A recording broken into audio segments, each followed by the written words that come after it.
Jesus is his name, and I'm all about him. I live to bring him praise. He is the way and the truth and the life. God is 3 in 1, reigning undefeated. Our God has overcome. Jesus, Jesus, Jesus. Let me tell you about him. King of kings, Lord of lords. There is no one like him. There is none at all. Alpha and Omega, resurrected Savior. Jesus is his name.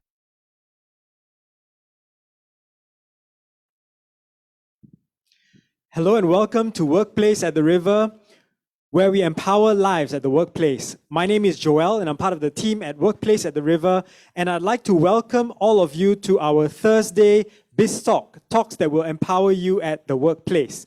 This evening we've got a very interesting speaker and a very interesting topic, as we always do every week. But before we go into the topic for today, I'd like to invite all of us to play a simple game, a simple icebreaker, so that we can get all your participation. Oh, and before we start, I want to encourage all of you, if you're joining us, why don't you turn on your video, and you can say hi, drop a line, tell us where you're joining from, and do engage with us. If you're joining us on Facebook Live, do drop your comments on the comment section and we will pick it up as well. All right, so yeah, I see a couple of videos turning on. Yeah, I see some here. Hi, good to see all of you this evening. Yay. All right. Hello, okay. Let's go ahead and play this simple icebreaker. So this evening, we're talking about working with a team of millennials, all right? So here's what I want all of us to do, and let's be open, let's be vulnerable. Let's talk about this. What are some difficulties faced when you're communicating with someone from a different generation from you? All right, so for those of you who've not heard of these terms, so a baby boomer is those born in the mid-1940s to 1960s. Gen X is mid-1960s to 1980. Gen Y is 1980 to 1996. And Gen Z is later. I think we may have a handful of people from Gen Z as well. All right. So whichever generation you're from, what are some of the difficulties that you face in engaging with another generation? So, for example, I'm a Gen Z. Gen Y. I'm not that young. Okay, Gen Y, or millennial. And I find it difficult talking to someone who is in the baby boomer age, sometimes because there is a difference of opinion, there are different things that we value in life, certain things like that, all right? So, okay, I'm sorry if it's a loaded question, but just basically, what are your difficulties communicating with someone else, all right? If all else fails. Let's get a couple of responses. Let's hear from the floor. How many people do we have today? Okay, I think there are a couple. Okay, I see a couple. Gwen says short attention span and can be more patient. That's true. That's true, all right. Talking about the millennials, right? Like, I guess like myself, yeah. What about anyone else? What are some difficulties that you face? Thanks, Sylvester. Good choice of words and need to step down to the level of the other person. Yeah, that's true. You can't talk down to each other, but we need to talk at that person's level. Elaine says moral values. I see. Okay, so I guess that Gen Z should practice more moral values. David says instant gratification. Indeed, this generation, they want something delivered before they order it, right? Yeah, so it's very true. It's a generation of instant gratification. Yeah, thanks for that, David. Wow, there's a couple more of you joining in. Claudia says habit of job hopping. Yay. I've heard someone who said, I've been in this company for such a long time. And in our minds, you think like, 15, 20, 30 years. This person said 3 years. Yeah, job hopping is true. Keeping up with pop culture references. John Cusack holding up a radio, or their slangs. GG, yeah, okay, indeed, slangs are very interesting. LOL stands for laugh out loud, not lots of love. Okay, just saying. Gwen says more respect for elderly. Okay, yeah. So there's definitely a difference in the way we understand things, right? Let's have a couple more. Okay, Krishan says baby boomers have eaten more salt than we have eaten rice. Yeah, that's indeed true. Something that we often hear once in a while, right? So thank you all for participating in that simple icebreaker. I trust that we all do have some amount of struggle, some amount of challenges and difficulties when engaging with someone from a different generation from us. And that is what today's talk is all about. All right, so without further ado, I'm going to introduce the speaker for today. And he is none other than Michael Teoh. He is the CEO of Thriving Talents and the founding CEO of Thriving Talents, and he is one of the head trainers as well. And he'll be talking about this topic of working with a team of millennials because he lives it, all right? He works with millennials day in and day out. So without further ado, Michael, over to you. Thank you so much. Thank you so much, Joel. Thank you so much. Hello, everybody. A very good evening to all our brothers and sisters, ladies and gentlemen, tuning in right now with this very special program brought to you by Workplace at the River. Thank you again for the committee for inviting me here. Hey, for those of you who are watching now from home, I'm joining you live from location. Can I please see you if you could see me and hear me clearly? If yes, can I please see you go to the comment section and type down yes, please, yeah? Let's start a little bit of energy. Let's participate, right? Just go to the comment section and type yes. Claudia, I love it. Thank you, Claudia. Hey, just go to the comment section. Let me know that you're there, okay? And sometimes, if you notice that I may lose eye contact with you, I mean, I love you guys, okay? Like literally, all right? If not, I wouldn't be here right now, okay? But when I lose eye contact with you, it's because I am looking at the screen because I want to recognize people like Isaac. I want to recognize people like Esther, who said yes when I invite them to say yes. So good on you guys, okay? Thank you again, Joel, for the opportunity to be here. And again, I am from Thriving Talents. We are a talent development company that provides training to equip the millennials generation of your workforce to be more productive and profitable for your business. Man, what a dream, right? And what a huge statement to make, okay? And I am not just a trainer. Previously, I have had corporate experience before working with teams that are as young as me or even younger than me. I've been raised in corporate Malaysia, had some corporate stint in New Zealand as well, where I did my undergraduate years. And then I even worked for government agencies, advising some of our political leaders in the past about understanding young people.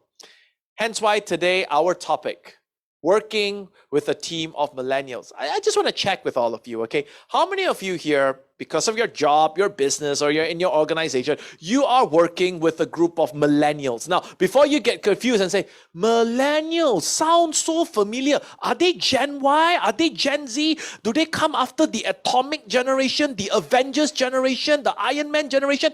Let me just share this, okay? Millennials, in general, as an average definition, is the umbrella definition of a Generation Y and a Generation Z, all right? So normally for a Generation Y, a Generation Z, Generation Y normally is described as a person born after the year 1980, okay? So how many of you here are working with people that are born after the year 1980? Can I please see you go to the comment section and just type there me, M-E, just go and type there me, okay? Now there's a reason why I would like to ask you this question, because for you to be part of our sharing session here today, it is because of a few reasons. Number one, you're working with the Gen Ys, the Gen Zs, the millennials, and you're having a little bit of challenge to work with them. You can't seem to figure them out. It's number one. Number two, you tend to have a lot of headaches. You tend to think, oh my God, why can't they be like me? You don't see me hopping jobs. You don't see me complaining or wanting instant praises and gratification. Why can't they be like me? Oh my God, there's so much of headache. So that could be the reason why you're tuning in right now. Number 3, you're tuning in to our special session here tonight is because you may feel, I don't get these people.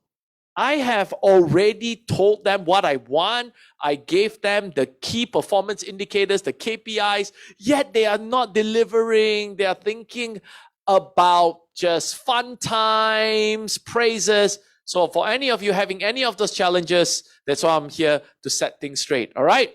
I love all the LOLs here, Esther. Lots of love for the millennials. Not laugh out loud, okay, I hope, okay? That could be lots of love also, okay? But laugh out loud, all right? Now, my dear friends, allow me to share a quick definition.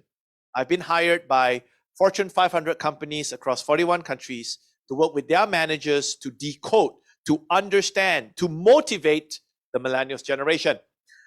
A millennials generation can be defined as a person in the Gen Y and Gen Z category. If you are not born after 1980s, you're no longer a Gen Y, all right? A millennial or Gen Y, Gen Z person tend to be more technological savvy. So I'm sorry for all of you Gen X and baby boomers out there. You are just too slow for us, all right? Sorry to say that, okay? I mean, yeah. Let me see. The millennials, Gen Y, Gen Z, they are all very fast. They tend to believe in multitasking, which is the reason why maybe they couldn't focus on their work and they give you half-par results for whatever they're doing. Generation Y and Generation Zs, they love to look good. You know, they only upload good things on Instagram. They only upload good things on their TikTok. That's who they are, right? I mean, the older generation, you don't do that. You don't believe in stuff like that. Gen Y and Gen Z don't believe in loyalty at all. They hop jobs. If an employer could pay them an extra $10, they hop job straight away. Yeah, cool. My dear friends, I'm going to make a very controversial statement that I've been criticized in the past. But I promise Joel, as I'm here today, is to be frank and honest with you all. Is that okay? Can I be frank and honest with you all? If yes, can I please see you go to the comment section and just type there, honest, H-O-N-E-S-T, honest. Yeah, let me be honest with you guys, okay? All right, I'm going to make a controversial statement right here, right? Today we are talking about how do we manage the group of millennials. You know, me saying, for those of you who are watching this, who now you know you're not a millennial, you know that you're older than a millennial, but I just said you are slow. I just said you can't adapt to technology. Do you think that's right? Now, don't tell me if you're in your mid-40s and if there is a better career opportunity waiting for you out there and you know you need to send your kids to university and you know that that opportunity could pay you more so that you could send your kids to that better university, that better school, that better college. Don't tell me you won't jump. More likely, right? You may jump, right? So what's going on here? Here's the controversial statement. What if I shared this with you? From all the research I've done, because that's what I'm paid by all these big companies to do, for all the research that I've done, what if I told you that Gen Y, Gen Zs, Gen X, baby boomers, the atomic generation, whoever, whatever generation, X-Men, Spider-Man generation. What if I told you they're all just a facade?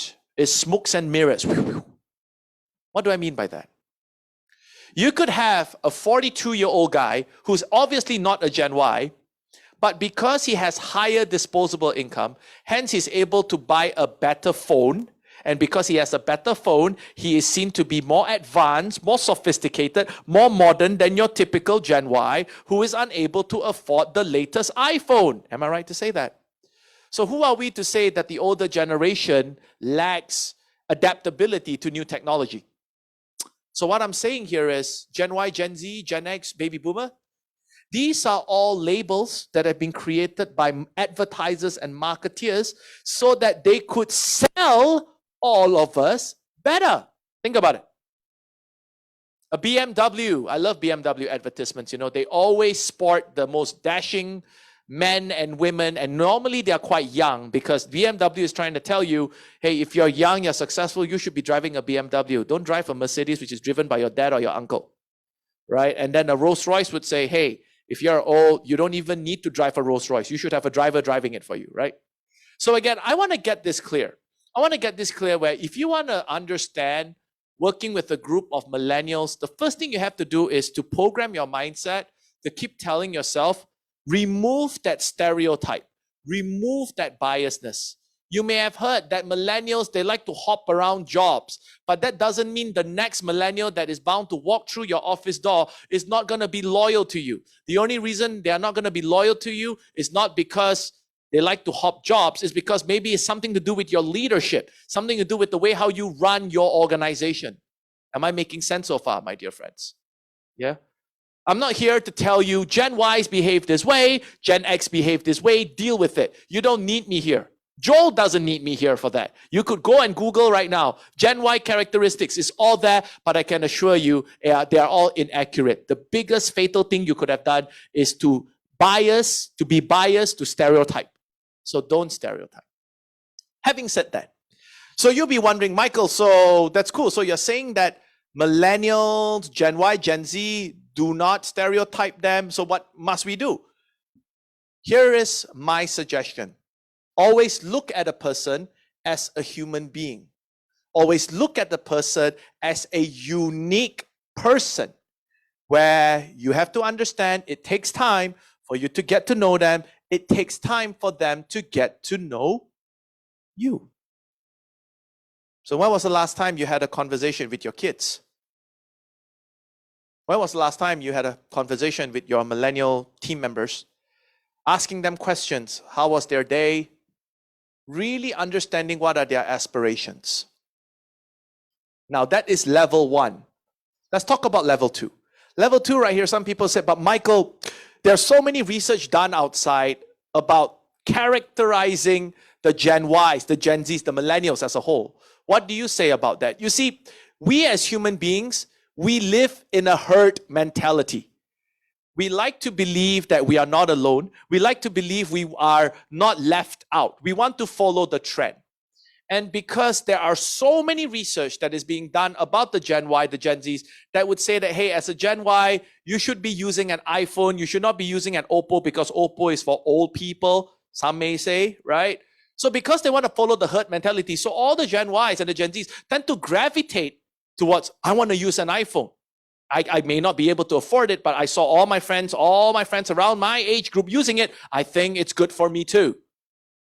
So they have that herd mentality. So what I would recommend is when you want to work with a group of millennials, Gen Y or Gen Z, step 1, level 1, always talk to them. Always make that effort to engage them, to understand them, to empathize.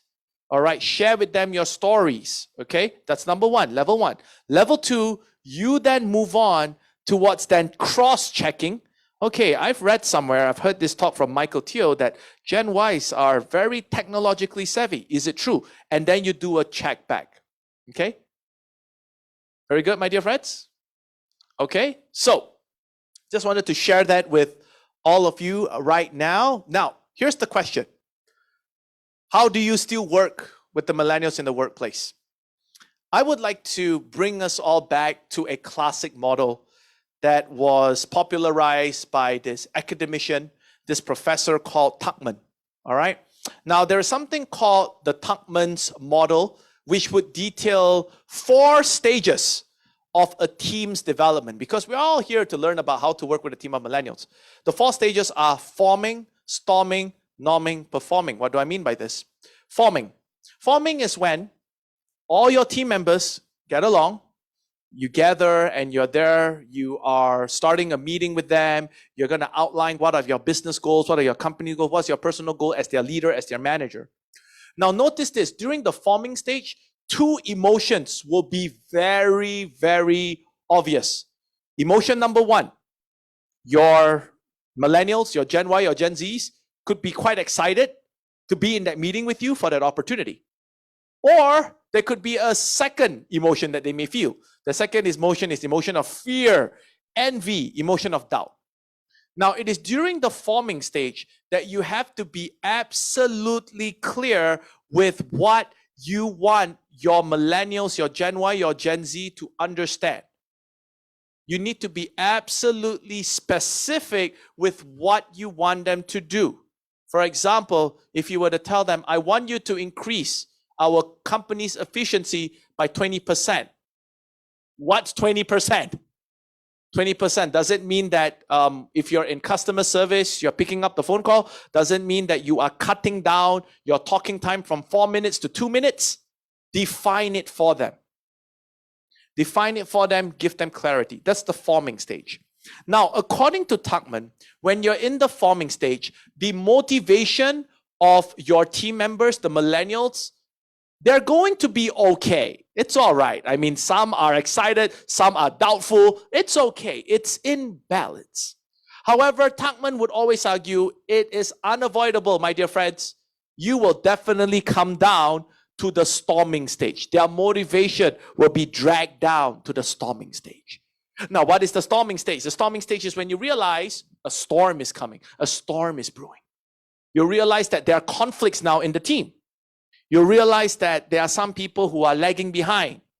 You realize that there are some people talking about other people. You realize that the millennials, the Gen Y, the Gen Z, that you so believe in their potential are not giving you the result you wanted. That is when you realize you're in the storming stage. Now, what happens when you're in the storming stage? Normally, storming stage means you are in conflict. Where does conflict come from? Conflict comes from one word, my dear friends. Write this down. Mis-expectation. There has to be a mis-expectation somewhere. They didn't understand what you want. They thought they knew what you wanted, but in the end, when they were doing the job, they couldn't get it done. And then they're so scared to talk to you. That's the storming stage. Conflict happens. Now, Tuckman said in the storming stage, only two things would happen. Number one, you either quit, you fire all your millennials and say, let's go work with the oldies. That may happen. Or you persevere. You gather them all again and say, hey guys, I know we're in a conflict. Let's fix this. And if you decide to take the second option of fixing it, that will bring us back to the third stage of the Tuckmans model. And that is forming, storming, norming. N-O-R-M-I-N-G, norming. What is norming, my dear friends? Norming is normalize. This is the part here where, because of all the conflict, you would invite all your team members back, the millennials, really give it to them. Tell them, hey, what conflict are they facing? How far or how near they are from the goal, and then share with them. This is the part here where you align expectations. You have to normalize. Normalization comes with your younger employees, the millennials, Gen Y, Gen Z, understanding what is success to you. And then you, as their leader, you need to understand how can you help them to achieve that success. What can you provide? What support? What advice? What resources? You are going to be an enabler to enable them to survive and to succeed, to thrive, to succeed. And then from normalize, as you've normalized, you set SOP. You have managed to realign everyone's expectation. Tuckman said the final stage is called performing. You start with forming, storming, norming, performing. And as you go up to performing, this is the part here where you need, as a leader, just like anybody else, you want to recognize your millennials. You want to say thank you. You want to share with them how to be grateful, live in positivity, the power of gratitude. That's what I always believe in. That's what I always advocate. You want to do that. That is when you make sure that you reward good behaviors, you improve behaviors that can be enhanced. That is when you have hit the performing stage. And here's the most exciting part. Are you guys ready, my dear friends? Tuckman said, once you hit the performing stage, guess what? In due time, you will come back to stage one again, forming. You're at performing, but now you will come back to forming. Why?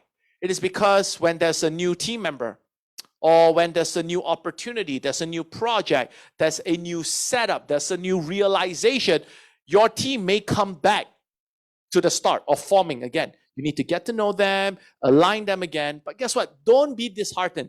This is life.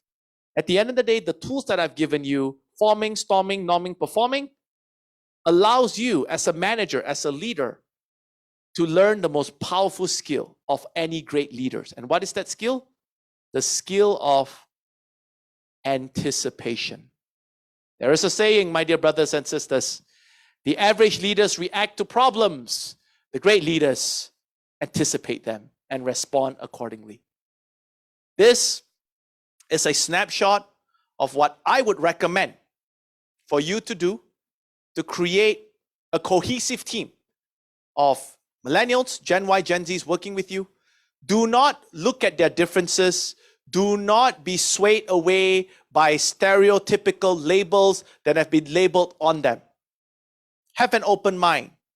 Know this. Every one of us here, we have a unique story. Every one of us here, when we first start working together, we are all strangers. The moment when we stop being strangers is when we start understanding each other's past, each other's present moment, what are we doing right now, and each other's future, where we want to go. When your millennials know where you want to go, when they know how they can be a part of your journey and how that journey fulfills them as well, you would have built the most loyal, strongest, resilient team of millennials that you have ever seen in your workplace and in your life. My dear friends, I hope I've been able to add value to you. I've been told by Joel that I have 20 minutes to speak to all of you right now. All right? And then we're going to go on to an exciting Q&A, which I would really welcome questions from the floor. But before I do that, my dear friends, I hope I've added value to you. If yes, can I please see you go to the comment section and just type that value, V-A-L-U-E.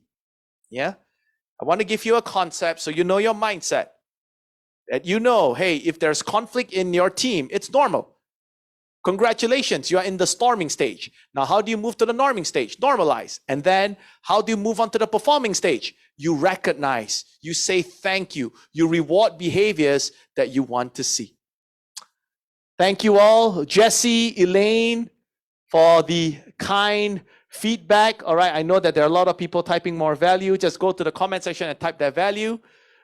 Thank you. And now, I'll pass the stage back to my good friend, Joel. Please. Hey, thank you, Michael. Why don't we give Michael a round of applause and yeah, you can give him a virtual clap. But Michael, I want to invite you to just have a seat with me, even as we answer a bunch of questions. So I just want to remind all of us that are joining online, whether you're on Zoom or on Facebook Live, go ahead and drop your comments, or your thoughts, and even your questions on the chat.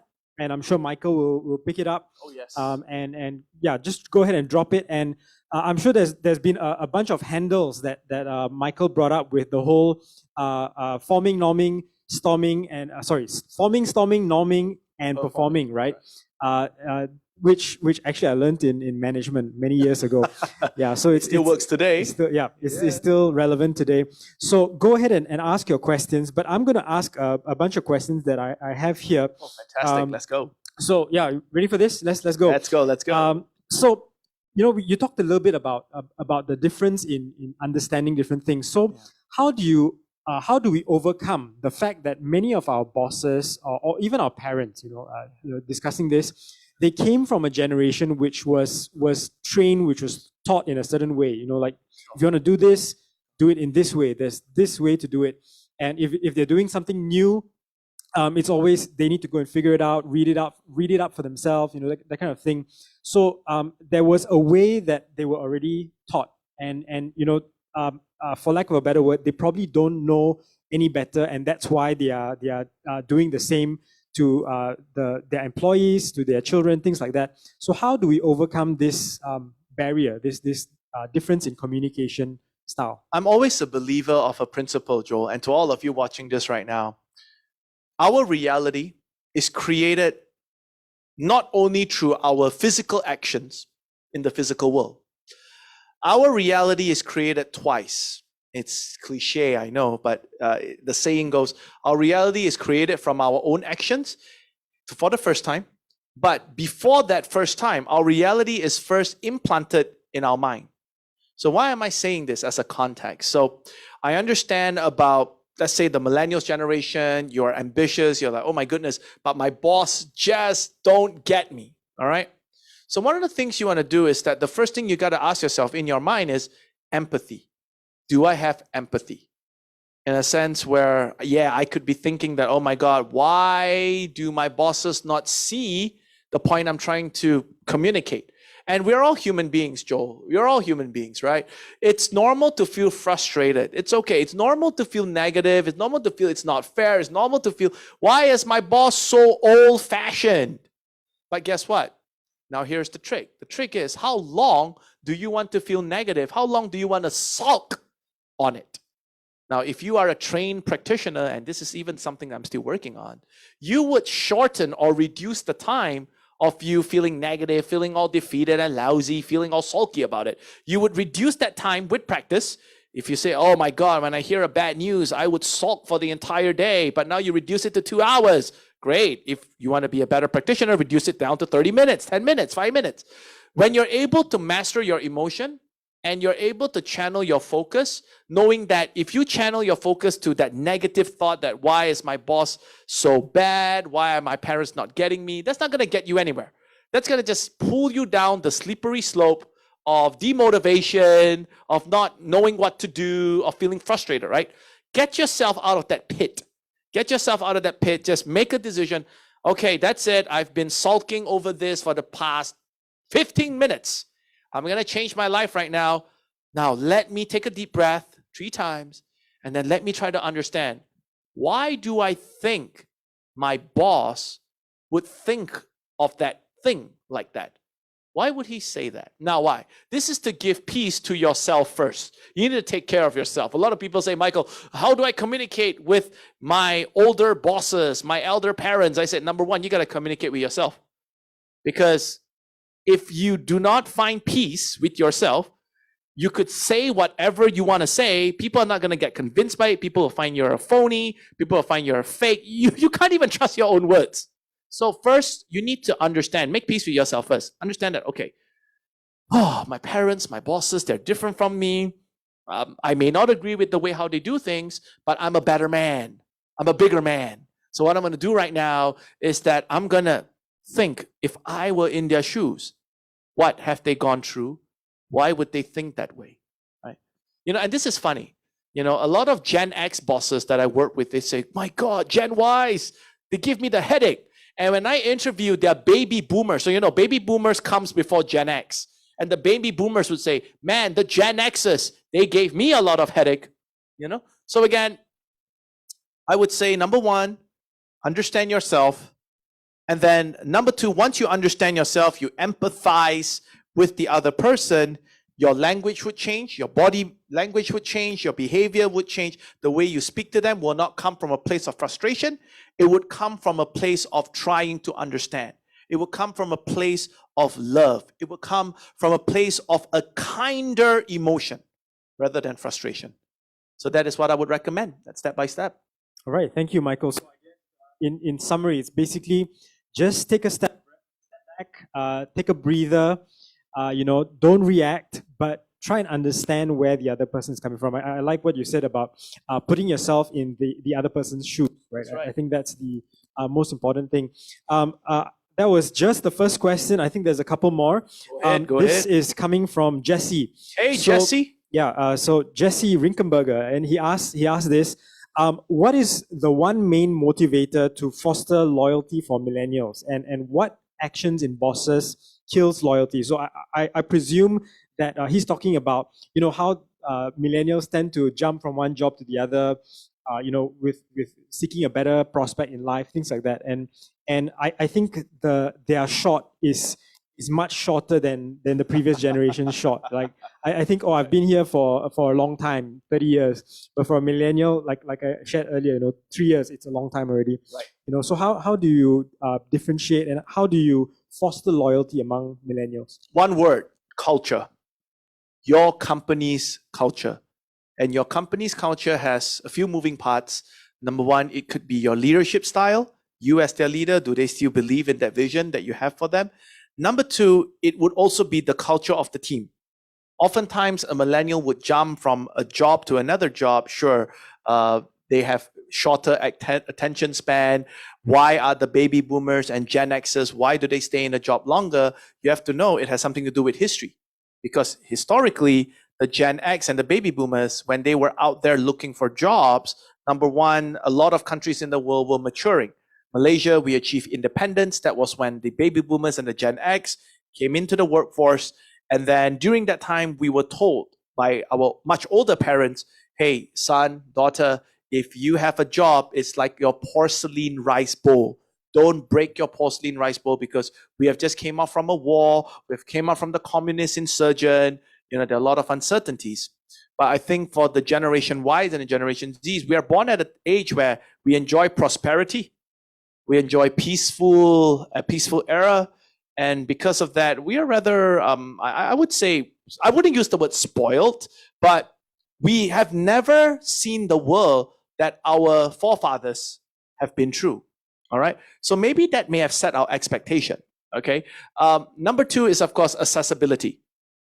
Well, being a Gen Y and a Gen Z right now, if you wake up one day and every day you look on your Facebook, company to work for, Google. Wow, look at Google. There's a PS5. There is a snooker. Oh my God, there's a bowling table. And then, oh my God, this best place to work. I want to work at this place without really knowing what they're getting themselves into. So Gen Ys and Gen Zs may have been influenced that way, but please do not blame them.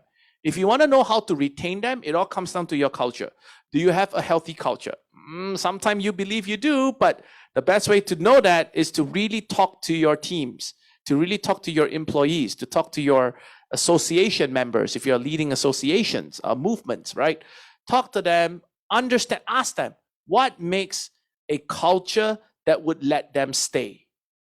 Oftentimes we bosses, we tend to think that we have built the ultimate Gen Y, Gen Z favorite, preferred company without even consulting the actual group that we are going to hire, that we want them to push our dreams, our companies, our impact forward. So always have that conversation. Always talk to them. Go. All right. Thanks. Yeah. Michael, the summary, I guess, is that one word, culture. Yeah. And I think you highlighted it earlier, this whole area of empathy, talking to people, understanding where they're coming from.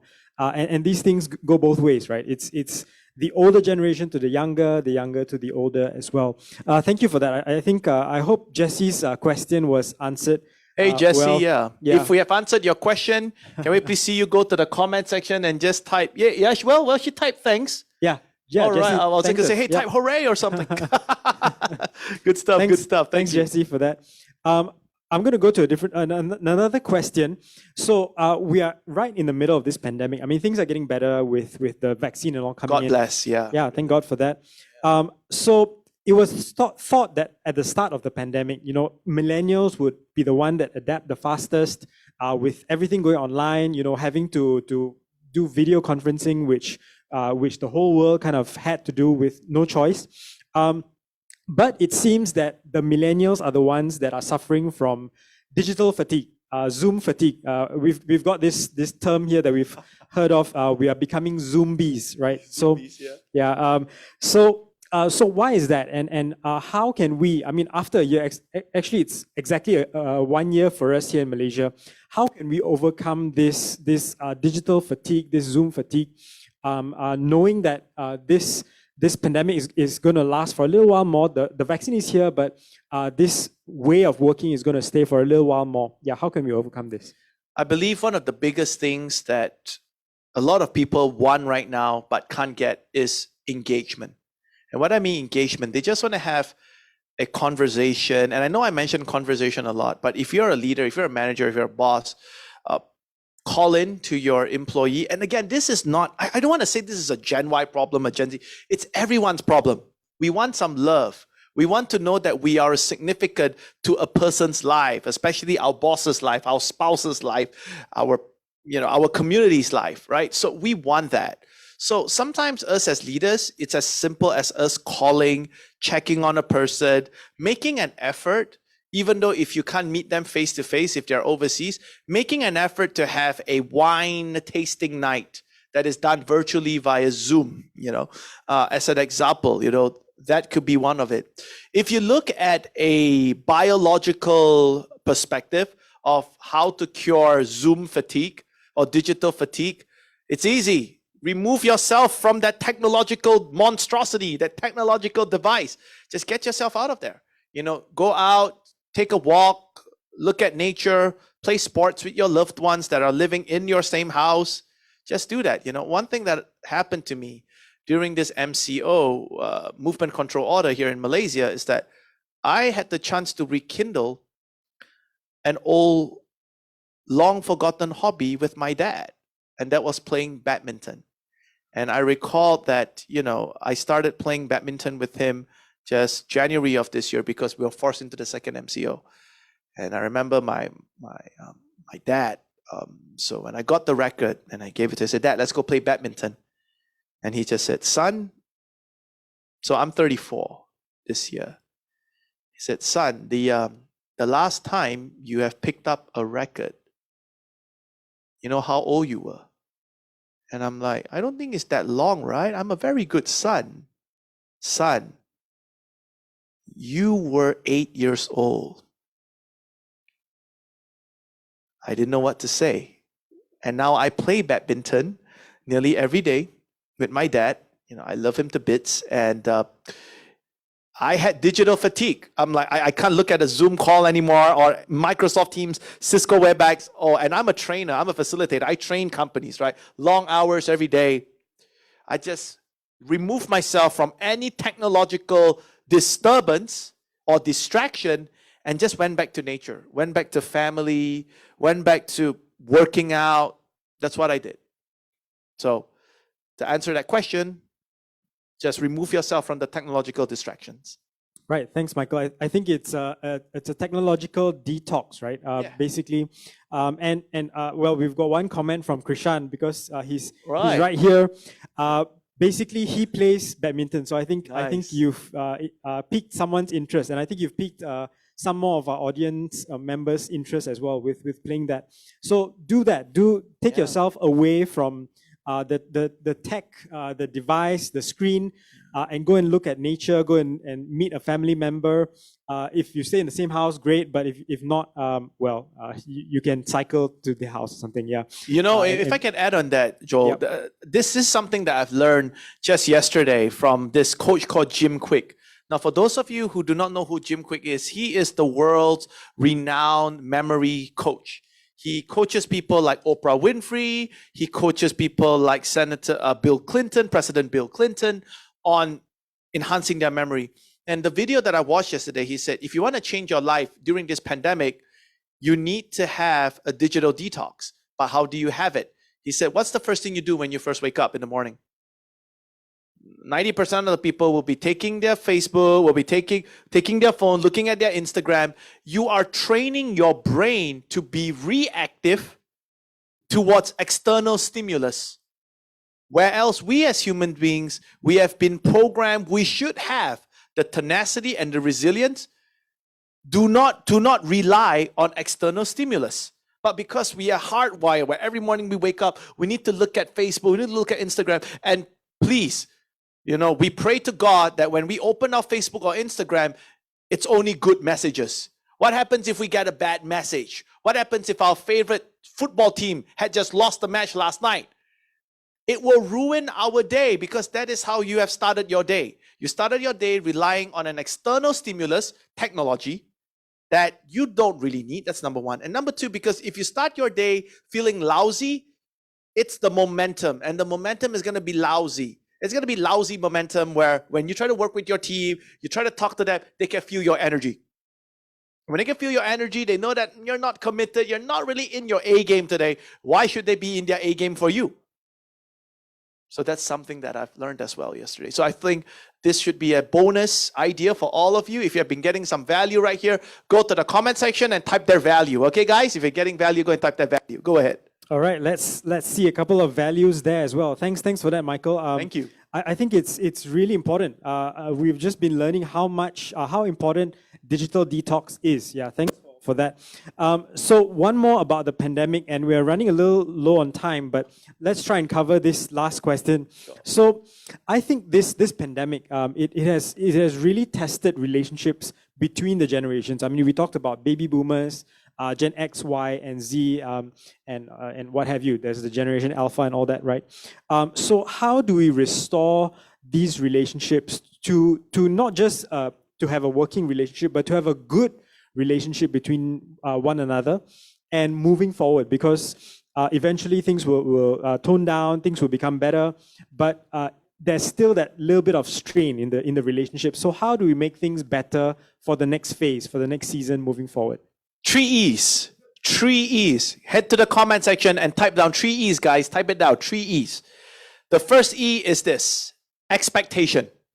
Align expectation. Man, relationship has soured. I don't trust you. I'm not sure you were working. I'm pretty sure you were sleeping at 11 a.m. Expectation. In the end, align expectation. Get your team members together. Talk to them. Get them to agree, hey, we're living in a new age. Welcome to the age of post-pandemic. Welcome to the age of MCO, right? Align your expectations. Agree on what should be the way forward, right? Reach a middle ground. I am not inviting, I'm not encouraging, I'm not asking the older generation of leaders to say subservient to the young, oh my goodness, or the young to be subservient to the older leaders. What I'm just saying is align your expectations. Talk it out. Clarity is power.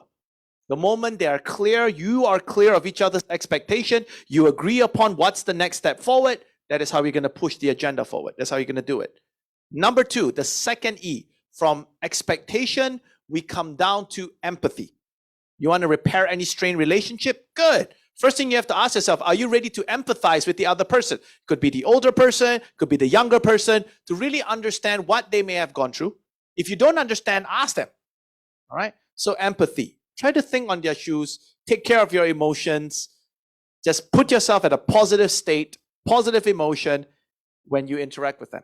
Last but not least, the third E. So we have talked about expectation, we have talked about empathy. Now let's talk about experience. How do you create a powerful, resilient, intimate experience with your millennials or just anyone in your team for that matter, okay? How do you create that experience? Of course, from expectation, you could ask them, how would they like to be rewarded? How would they like to be recognized? What is success to them? How do they define love? Go specific, drill deep. But a powerful point that I want to leave all of you with is this. Now, Joe, a stranger.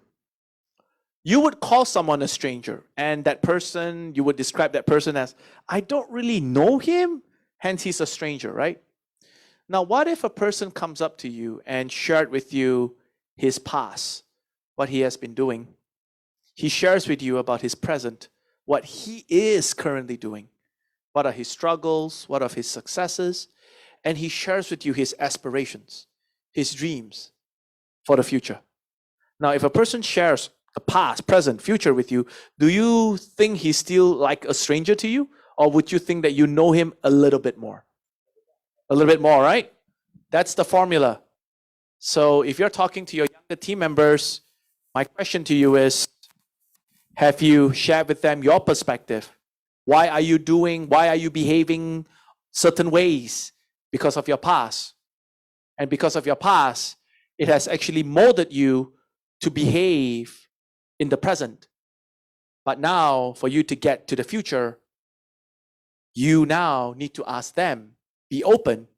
How can you work with them so that not only do you get to your future, but they get to their desired future with you as well?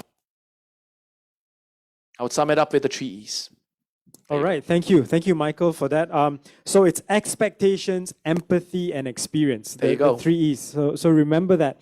Thank you, Michael, for your time and for sharing with us, all this experience with practically working with a team of millennials. I'm sure many of you have gained a lot. So why don't you drop in the comments to thank Michael.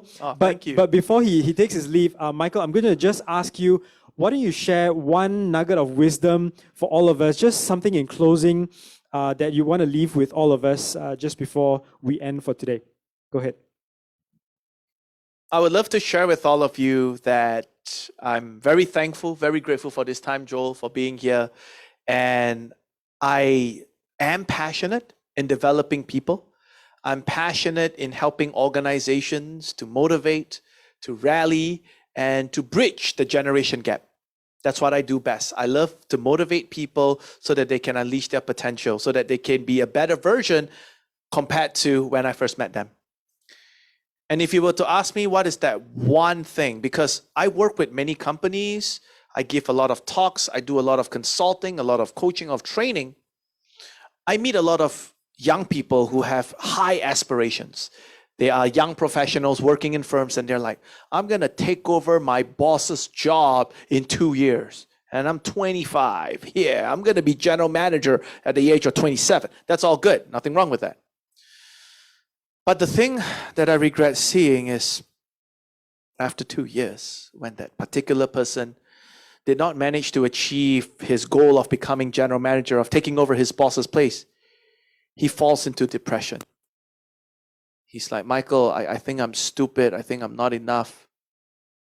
And that was when I learned one wisdom, and that is, who is the thief of happiness? Who steals happiness away from us? Who? People say sadness. People say ourselves. We steal happiness away. True, but let me give you the answer, that wisdom. The thief of happiness, the person who steals our happiness away, you and I, is actually comparison. He compared. That young guy with big dreams, he compared. I can't. I must succeed, right? But at the end of the day, don't pursue your dream at the expense of happiness. Some people say, I'll only be happy once I become general manager, like that gentleman I talked about. But at the end of the day, I say, what if you really get to be general manager? And then what happens? And to continue that story, he did become general manager at the age of 30, which is also one of the youngest in a government-linked company. And then I met him just last year. He's 33 now. Hey, how's things? And he looked at me, he's like, I'm busier than ever. I've no time for family. The pay is great, salary is great. But I have no time to spend the money. I rarely see my kids. And that's sad. And at the end of the day, you're just wondering, like, what life really is about. Are you just pursuing a goal so you could, satisfy your own ego, I've achieved that goal? Are you enjoying the process of achieving that goal? And if you're enjoying the process, you will not live life with regrets. You'll live life fulfilled. You'll always remind yourself what makes you really happy. And that's the same with managing a team of millennials as well. If you find that the culture is toxic, that there is no more hope, hey, save yourself first. You got to remove some dead weeds. But at the end of the day, always remember, rebuild the culture. Build that team, build that workplace that really makes you happy. That's what I believe in. Thank you. All right. Thank you so much, Michael, for that awesome sharing. Indeed, at the end of the day, let us learn to enjoy the process and don't compare. All right. So thank you, Michael. I'm just going to shake your hand. Thank you so much for joining us. Much, it's been Joel. my pleasure to host you this evening. All right. Why don't we appreciate Michael? You can drop your thanks in the comments. And can I share one more thing? I just want to say some shout out. I know he's looking at the time. I'll just say shout out to Pastor Victor. Sure. For introducing me to this lovely community. Pastor Sung as well. I think they're from Malacca. Yeah, Mr. and Mrs. Sung. They were my hello. They were like my landlords when I first moved to KL. They were so kind to rent a room for me. And I just want to share gratitude with people, and to all of you watching this right now, I love you all. Get connected on LinkedIn, on Facebook. Thank you. Joel, I know we got to go. Back to you. Thanks, Michael. Thanks. Do join us again. We definitely look forward to seeing Michael again. And yeah, I see a couple of your comments on Zoom.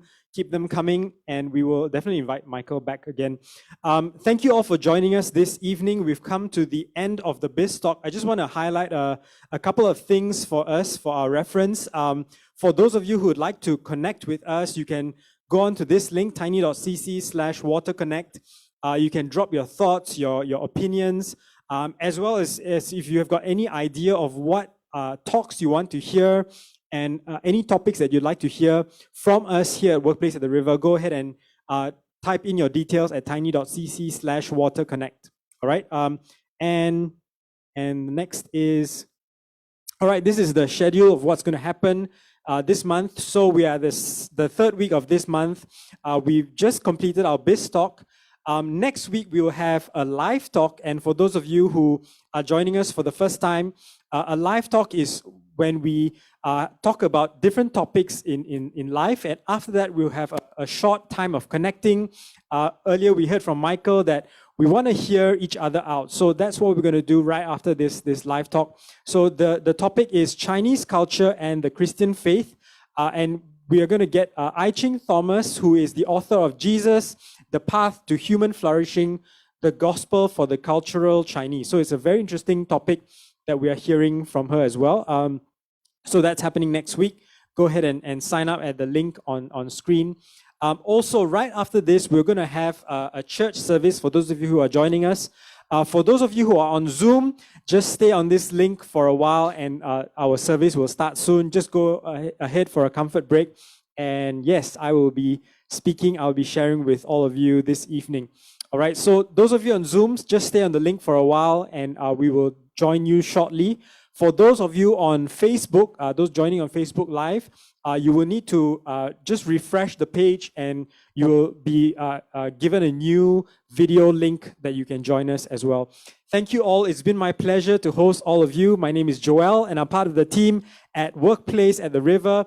And I would like to thank all of you for joining us at this week's Biz Talk. And for those of you joining us for the church service, just stay online. And otherwise, I will see you next week for our live talk. See you guys. Bye.